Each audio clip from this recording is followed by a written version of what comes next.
Welcome to the Point. The redistricting plan approved late last year has changed the complexion of the upcoming election considerably, from state house to state senate, even U.S. congressional districts. Such is the case for two current members now living in the same district. Republican Congressman Fred Upton and Republican Congressman Bill Huizenga have represented adjoining districts 6 and 2 respectively for years. The new district lines have both men living in the same district, a new District 4. So if both want to stay in Congress, they would have to challenge each other, and that may happen. When I reached out to Congressman Upton's camp, they directed me to this statement, quote, "Michigan's newly drawn 4th Congressional District includes a vast majority of area that I have proudly represented all my days, including my hometown. I know the people and the issues they care about, and I've always felt prepared to deliver results for them back in Washington. The redistricting process is never pleasant, particularly when colleagues are pitted against each other. I've been encouraged to seek another term in what will be considered yet again a swing district in a national polarized political climate. Frankly, we need to seek bipartisan consensus, putting policy over politics. That is the winning formula that has led to our previous electoral victories and will again should we decide to run in 2022, end quote. As for Congressman Huizenga, he told me this week that he's all in running for Congress in the new 4th District. Congressman, let's talk about a couple of issues, starting with redistricting. Every 10 years, this process takes place. And in this case, it wasn't the legislature that redrew the lines as they have for forever, but instead the Independent Redistricting Committee. And there are plenty of folks that will have a lot of analysis of what those lines look like, both congressionally and for the state Senate and the state House. But as a specific matter to you, it leaves you and Congressman Upton now both residing in one district. You've said you are going to run in the new 4th District. Tell me how you came to that decision and the kind of complexities it makes when a good deal of your district to the north has been drawn into another congressional district. Yeah, and actually Ottawa County, my home county, is split into 3 different congressional districts. So it is certainly a little bit of a challenge. You've got me at the very extreme north part of the district, Fred down at the extreme south of the district. The population center shifts certainly from where I had been representing, which had been basically Holland north to Ludington, and then I took in Newaygo, but then 175,000 people in the Grand Rapids suburbs. So definitely a little different. Honestly, my wife and I had to have that discussion. 1, am I going to run again? And then 2, what does this look like? Do we sell our house? Do we move? And I think there's a certain grace period there, right? You know, people are looking at this knowing that the redistricting has happened and people are going to have to kind of catch up a little bit. But we decided we're going to stay where we're at and sort of let those chips fall where they may. But I am in. I am full bore running. I had previously, in my first term, represented about 2/3 of Allegan County already. So very familiar with those issues. My time working for Peter Hoekstra prior to that, we had Allegan County, and so I'm very familiar with the issues that are there. And obviously, quite honestly, what was helpful was my time in Lansing. Getting to know some of the issues around the state, whether it was down in South Haven or St. Joe, Benton Harbor, or Kalamazoo. When I chaired the Commerce Committee and was involved in a lot of those legislative initiatives, I had a chance to travel around throughout West Michigan, Southwest Michigan, and really around the state. And so I've got a lot to learn, a lot of new relationships, rekindling some older relationships. But you know, the commission spoke, and I know that there's going to be legal challenges, but we felt we needed to move forward with the lines that were presented, and we're full bore. If my estimation is right, just as we talk today, it is likely that 3 sitting members of the congressional delegation from Michigan will not be returning to Washington next January, because we've got another 2 sitting members on the east side that appear to be running against each other, and Congresswoman Lawrence says she won't run again. What does that do to our effectiveness in Washington to have that kind of change and lose a member? Yeah, well, certainly the fact that we went from 14 members down to 13 members due to population shifts and Michigan losing its population standing within the country hurts, right? You want to have as big of a delegation as you possibly can because when it comes to auto issues, Great Lakes issues, whatever it might be that's kind of particular to Michigan, you've got natural allies and folks that you can go to. So that certainly hurts.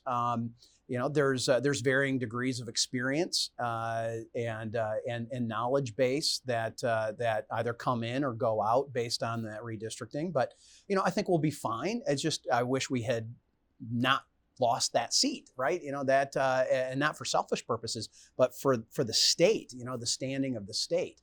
And interestingly enough, California, for the first time in its history, actually lost a congressional seat. I think they actually lost two. But you're seeing places like Montana added one, right? So there's really been that shift around the country. But we'll be okay. But we definitely need to work on those relationships with our other allies. Talking about the business of being a congressman, as you and I are sitting here right now, you are scheduled to make a trip to the border. And I should point out, we recorded this a little earlier, so we're in the midst of a snowstorm. We don't know the status of your flight. But let's talk about whether it happens now or it happens later. The purpose of you traveling to the Texas border that has been the focus of so much attention. Your focus will not just be about the human aspect, but actually the commerce aspect of what's going on down there. Yeah, I'm going down with General Jack Bergman from the UP. Jack serves on the Homeland Security Committee, and he asked if I was interested in going, and it's been a couple of years since I have been down. Last time I was in the Eagle Pass area. We're going to McAllen, and we're going to be visiting some of those international crossings, Hidalgo Bridge, Far Bridge, those ports of entry, looking at what they're doing, both, as you point out, on the human side as well as the commerce side. But then we're ending by going to the Donna detention facility and seeing what has been going on there. It's amazing. It's really fallen off the sort of the media radar screen. And we know that there's still a lot of challenges happening down on that border. Sort of I think the last maybe national news on this was the 14,000 Haitians that were under the bridge down in Texas. And we still have these detention facilities. We still have a tremendous number of people trying to cross the border. And we've got to look at that as a serious issue. We know that it has diverted funds away. There's a report that was a little over $2 billion has been diverted away from HHS dealing with COVID specifically. That's been put into having to stand up some of these facilities and the programs surrounding that. So there's real costs to what's happening in other parts of government as well. What is it that would make Congress, a very divided Congress, come together and do something meaningful to address immigration in this country? The question about immigration reform is a 30-year-old, 40-year-old question that continues to be talked about, but nothing significantly done about it. Is there, in the environment that exists in Washington today, any chance that something that significant could be taken on?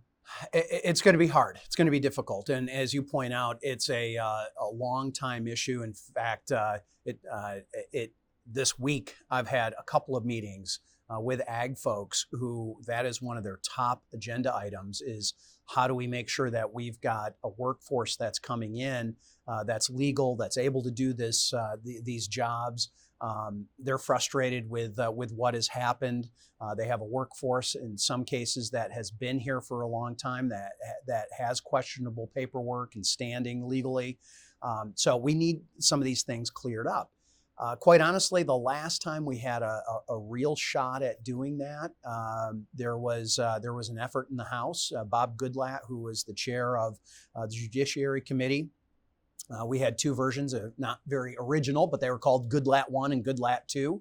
And we had, at one point, 197 of us Republicans who voted for it, not a single Democrat vote for it. And it begs the question at the time, this was going into 2018, is it a political football, or is it an issue that we really want to solve? And frankly, both sides have used it as that political cudgel. And we've got to get serious about dealing with this. Everything from the Dreamers and the Dream Act kids, these kids that had no choice about coming to this country because mom and dad came when they were 3 or 4. Right? To people who are making the very conscious decision to cross the border and either overstay a visa or not get a visa in the first place. And so we need to do a couple of things. We need to deal with the folks that are here, and whether it's long-term or short-term, but we also need to build a system that's going to allow for that free flow of people, goods, and services back and forth across these borders. And that includes workers that can come and work temporarily. And we don't have a system that has been really dealt with in quite a while. Your question: how do we get to it? Right? I'm afraid that the great uniter that Joe Biden was tagged as being has not come to fruition. And unless the midterm election really alters the trajectory of his second half of his first term, I'm not expecting that he's going to be willing to wrestle with that, because you have the more extreme progressive side and the very extreme shut down the border to anyone side on the conservative side that may not allow that to happen. And what I mean by that is they're going to put that pressure on anybody who's running for office. And look, I think people are looking for realistic, common sense solutions to it. And at this point, they've been too elusive. Up next, another member of the state's congressional delegation finds himself in a district that is vastly different than the one he competed for the first time just last year. Congressman Peter Meyer talks about that and passing his first piece of legislation. It's next. To the Point. Welcome back to The Point. Congressman Peter Meyer was elected just more than a year ago and is already preparing for a re-election in a substantially different district than when he first ran. This week we talked about that and his first piece of legislation signed into law. Congressman, this has been an extraordinary year. I think conservatively to call it contentious in Washington would be one way to put it. But through all of the turmoil, through all of the strife, the partisanship, and all of the other things, the outside noise, if you will, there has been some major legislation that was passed. We talked about this the last time you were here, the National Defense Authorization Act. But within that bigger measure, there was your first piece of legislation to become law. Now, getting a piece of legislation in your first year is an accomplishment. This was one that was bipartisan, introduced and handled in the Senate by Senator Gary Peters from Michigan. So it has a Republican-Democrat bridge within the state. And it deals with something we've heard a lot about, particularly in the last couple of years, and it has become something that people have focused on and talked about, and that is human trafficking. Talk to me about what your bill will do that has now become law in this act. Yeah, so one of the committees I serve on is the Homeland Security Committee, and so within that, we oversee a number of agencies under DHS, many of which have responsibility when it comes to human trafficking, but the coordination in that interagency effort is what our DHS Blue Campaign Enhancement Act was really focused on targeting. So it's improving training and awareness for officials, whether they're at airports or a port of entry or interacting with local law enforcement or sheriff's offices as well, from that federal component on down to that local level, so that again, when we see signs of human trafficking, that it's easier to interdict, that it's easier to report, and easier to share information across these agencies so they can really focus on preventing that human trafficking element.